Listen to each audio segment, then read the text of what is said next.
You're a visionary. You have bold ideas, a sense of where you want the business to go, and most likely a roadmap to prove it. You start building, teams get moving, but pretty quickly your plans stall. Communication breaks down. The gap between what you saw and what's actually happening widens. Naturally, you jump back into strategy mode. New goals, new tactics, new whiteboard session. But strategy isn't what you needed. What you need is structure. And today's episode is about how to align your vision with the right kind of structure so that strategy becomes simple, even obvious. Today, we're going to break down why visionary leaders feel stuck, how systems thinking can unlock their clarity, and if this is you, why the smartest path forward might mean pausing your planning and fixing your flow. Welcome to the Budding Entrepreneur Podcast. Good day, and welcome to the Budding Entrepreneur Podcast. I'm your host, Randy Bridges. In each episode, we dive into practical business strategies that you can put to work in your business right away. We also focus on inspiring stories from leaders who are shaking and making things happen in their industry. It's all about giving you the tools and insights to take you and your business to the next level. So get comfortable and let's jump right in. All right. We are on episode 199, and today is Friday, May 16th, 2025. If you've ever been told you just need a better strategy, this episode is going to challenge that statement. Today, we'll look at why strategy isn't the best starting point, what systems thinking actually looks like for a visionary, a better order for your execution, a case study of a business owner who stopped planning and started structuring, 4 clear steps to realign your own business starting this week. Let's kick it off with a quote that sets the tone perfectly. Michael G. Walker is the author of The Systems Thinking Visionary. He said, most visionaries aren't short on ideas. They're short on structure. That's it right there. Because a lot of leaders are spinning their wheels, not because they're missing drive or insight, because they're trying to force strategy into a system that hasn't been built yet. But before we get into that, there are a few things we need to fix and some ideas we need to clarify, so let's start with those. Let's start off by fixing one key idea. Strategy isn't your starting point. Let me be clear, strategy is important, but if it's the first thing you focus on, you're building your plan on guesswork. Visionaries often jump into planning mode because it feels productive. They've got ideas, so they try to shape them into outcomes. But what if they haven't mapped the systems that support those outcomes? They're strategizing in the dark. They build offers the team can't fulfill. They launch campaigns the ops can't sustain, and they set goals that collapse under the weight of vague execution.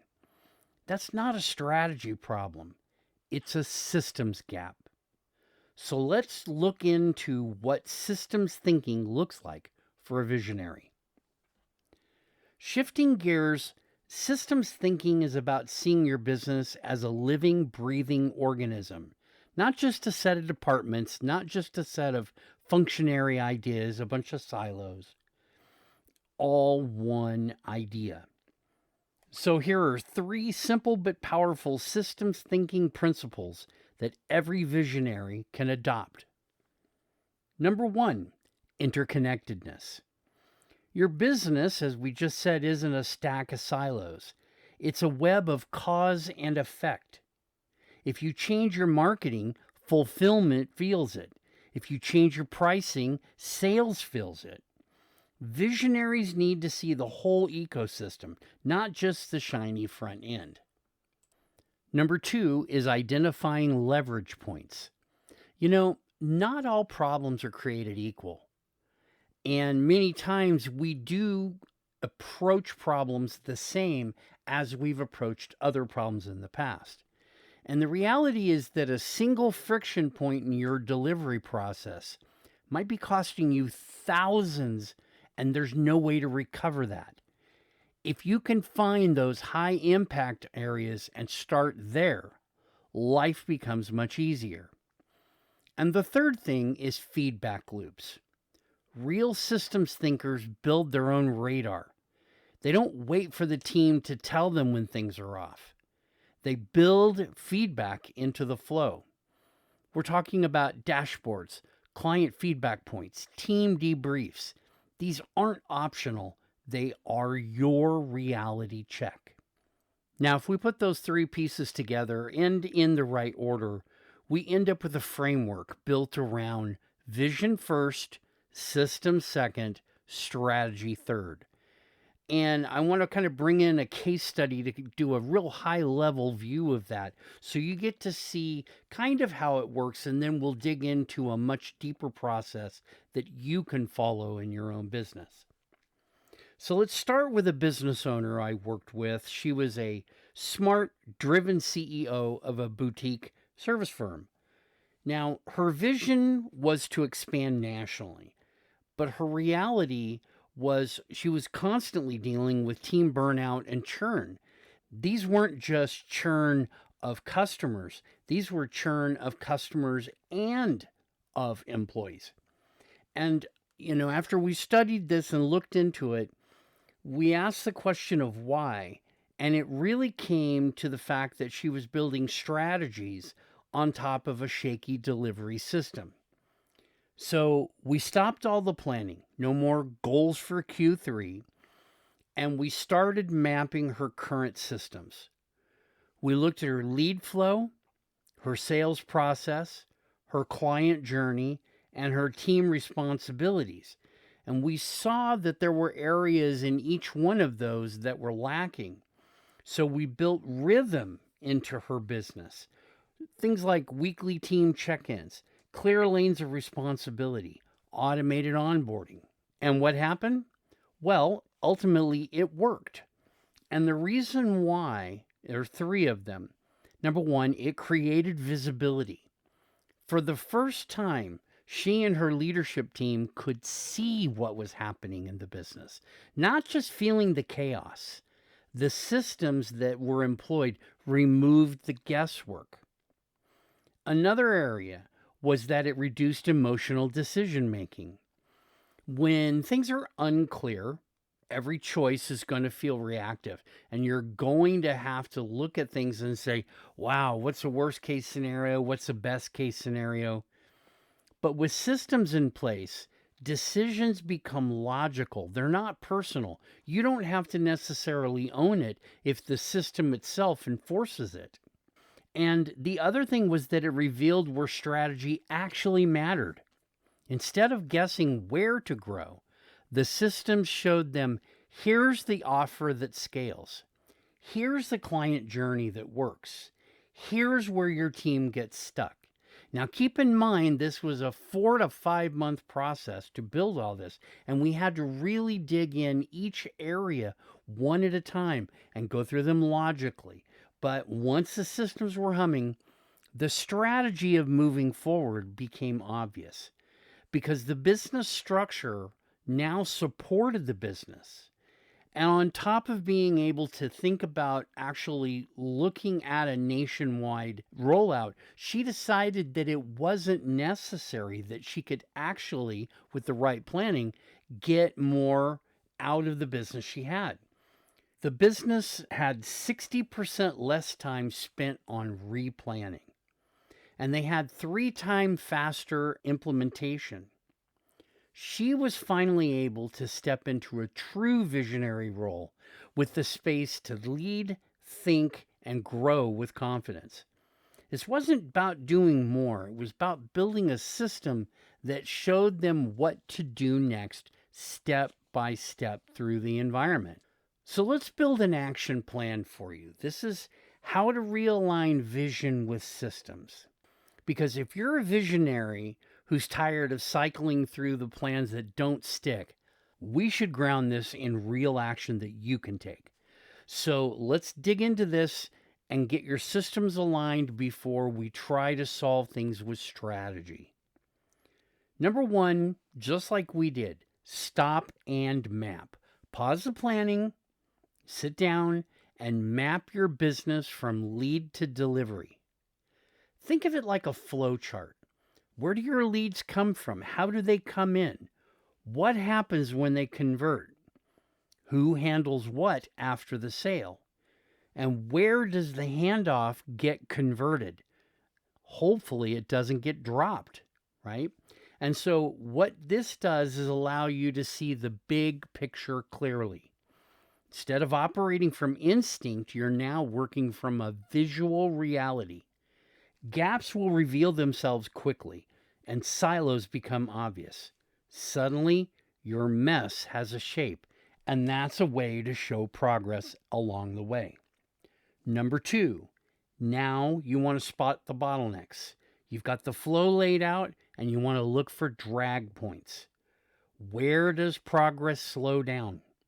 Where does information get lost or delayed? Where do team members constantly need clarification?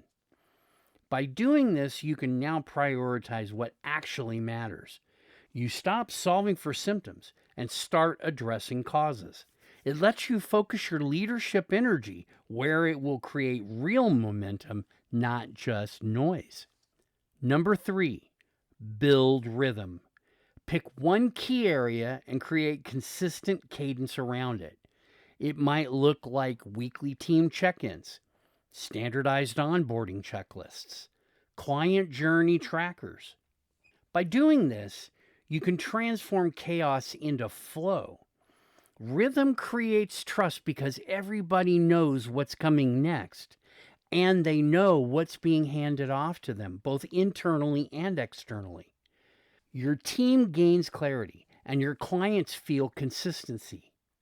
You, meanwhile, start to lead with confidence because you know what's happening without chasing it down, and you know exactly where to look when something comes up as a problem.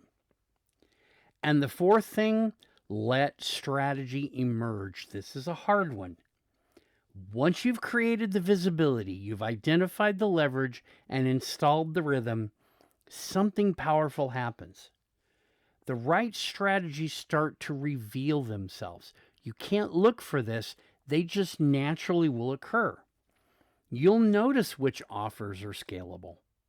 You'll see what processes break under pressure. And you'll realize where you've been making assumptions that no longer fit. At this point, you can make decisions based on structure, not speculation. You won't need to invent strategy from scratch. You'll be able to design it based on what the system is now ready to support. And that becomes your turning point. For most business owners, this experience brings something they haven't felt in a while: clarity.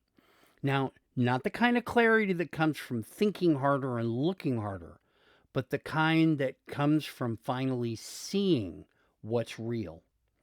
When your systems are clear, you don't have to guess at your next move. You don't need another planning retreat. You need to listen to what your structure is telling you. And that's when you know your vision is ready to evolve, because the system you develop has rhythm, and you'll see what your strategy should be. You won't have to invent it. It will reveal itself. So let's do a quick recap. If you're a visionary, the temptation is to stay in the clouds. But growth doesn't come from ideas alone. It comes from ideas supported by systems. Let your strategy become the outcome, not the starting line. Go with the framework of vision, systems, and strategy. That's the path. That's the order. Now, if you're overwhelmed by plans that don't seem to land, I get it. This is not something that you do the first time out and get it right. You want to look at the structure beneath your vision and fix the foundation. Essentially, if you need some help in this, give me a call. I'll have a business impact strategy session with you. We'll pinpoint where your business gets stuck in theory and how to turn it into real traction. Now, next week, it marks a huge milestone. This is episode 200. I've been doing this podcast since 2020, and it's the highlight of my week. And some days it's harder to do than others, but I tell you, I want to look back with you and see the most powerful insights, the most surprising truths, and the tools that have helped business owners just like you and me to break through. If you've been with me for a while or just hopped on recently, you'll find something in next week's episode that helps you go further and faster. Until then, stay clear, stay focused, and keep building systems that can carry your vision forward. That's it for this episode. I hope you picked up some valuable insights and maybe even sparked a few new ideas. If you want to keep the conversation going or maybe even explore partnerships, don't hesitate to reach out. And hey, don't forget to subscribe, leave a review, and share this with someone who needs to hear it. The steps you take today could be the start of something big tomorrow. For the budding entrepreneur, I wish you the best in your health, your wealth, your business, your family, everything about you. Take care, and we'll see you back here next week.